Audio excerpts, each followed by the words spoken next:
সাবেক সেনাপ্রধান, সাবেক পুলিশ প্রধান, এটা শুধু দুইটা।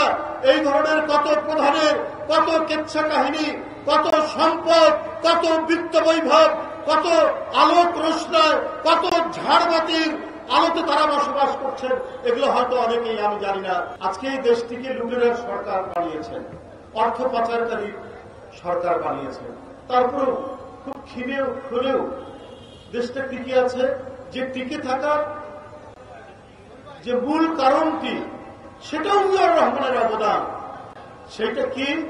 সেইটা হচ্ছে এই যে তৈরি পোশাক রপ্তানি এবং ম্যান পাওয়ার রপ্তানি। তার যে খাল কাটা, তার যে কৃষি বিপ্লব, তার যে শিক্ষা বিপ্লব, তার যে শিল্প বিপ্লবের যে অল্প 4.5 বছরের মধ্যে যে বিপুল তরঙ্গ তৈরি করেছিলেন, বাংলার এক প্রান্ত থেকে আরেক প্রান্তে যে অনবদ্য অবদান রেখেছেন, সেইটিকে ভেঙে চুরে এবং সর্বোপরি একটি জাতির যে সার্বভৌমত্বের অন্তর্গত শক্তি, সেই শক্তিকে দুর্বল করেছেন শেখ হাসিনা। সেই শক্তিকে দুর্বল করার পরেও এই বাংলাদেশ যতটুকু টুকি আছে, সেটাও জিয়াউর রহমানের অবদান। সেই অবদানের উপরে এখনো বাংলাদেশ টিকে আছে। বন্ধুরা আমার, একটি দেশের একটি গণতান্ত্রিক সরকারের রাষ্ট্রপতি তিনি যদি ব্যক্তিগতভাবে সততার একটি উচ্চ পর্যায়ে থাকেন, একটি হিমালয়ের পর্বতে যিনি অবস্থান করেন সততার দিক থেকে, সেটাও তো আজকে বিএনপির নেতাকর্মীদের পথ চলার জন্য, সংগ্রামের জন্য একটা বিরাট অন্তর্গত প্রেরণা। আমরা সেই প্রেরণায় পথ চলি। আজকে এক একটাতে কেচ্ছা কাহিনী শুনছি। সাবেক সেনাপ্রধান, সাবেক পুলিশ প্রধান, এটা শুধু দুইটা।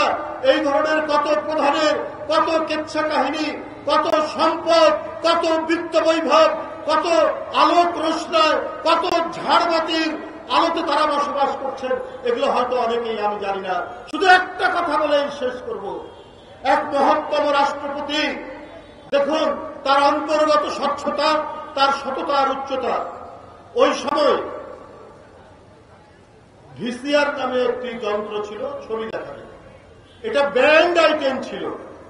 রাষ্ট্রপতি বিদেশ সফরে গেছেন, তার